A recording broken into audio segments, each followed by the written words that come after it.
তো এটাই ছিল আমার বার্থডের ফাইনাল লুক। তো ভিডিওটি তোমরা আস্তে, আস্তে দেখতে থাকো কেমনভাবে মেকআপটা করি।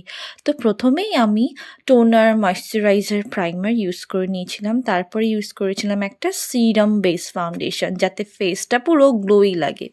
তো তারপরে একটা লাইট কনসিলার, তারপরে একটু বেশি করে ব্লাশ। আর মেকআপ লুকটা আমি পিঙ্কের ওপরেই রাখতে চাইছিলাম। এতই লেট হয়ে গেছিলো তাড়াহুড়োর জন্য আঙুল দিয়েই আমি পুরো আইশ্যাডো লাগানো শুরু করে দিই। তারপর step by step eyeliner, mascara, হালকা করে একটু কাজল, তারপরে আমি লিপ লাইনার দিয়ে একটু ভালো করে ঠোঁটটাকে ড্র করে একটু স্মাচ করে দিই। তারপরে গিয়ে লিপ গ্লস বা লিপ বাম আমি ইউজ করি যাতে আমার ঠোঁটটা না শুকিয়ে যায়।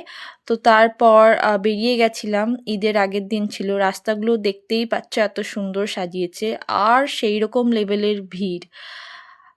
গেছিলাম মধ্যমগ্রাম স্টার মল। আমার সব ফ্যামিলি মেম্বার ওখানে গিয়ে পৌঁছে গেছে। আমারই যেতে ওখানে এত লেট হয়ে গেছিলো, রাত 9টা বেজে গেছিলো। তো আমি ওদেরকে ফোন করে বলি, তোরা অলরেডি খাওয়া দাওয়া শুরু কর, আমি আসছি। ওখানে জাস্ট বাংলা বলে একটা রেস্টুরেন্ট ছিল যেখানে বাফেট অফার চলছিল। তো আমরা প্রায় যাই 14-15 জন মতো। আমার মা, আমার দিদি, জামাইবাবু, বোন, বান্ধবী, দিদির মেয়ে, দিদির ছেলে, সবাই মিলে ওখানে গিয়ে আমরা হাজির। আর সত্যি কথা বলতে খাওয়া দাওয়ার দিক দিয়ে স্টার্টারগুলো আমার অত খাস লাগেনি। তো আমার মুখের রিয়াকশন দেখেই বুঝতে পারছো। তো তারপর আমি যেটা খেয়েছি, আমি বেশি করে পোলাও আর চিকেন কষা। তো তারপর কিছু ফটোস ক্লিক করে আমরা বাড়ি চলে আসি। আজকের ভিডিও এইটুকুই। টাটা।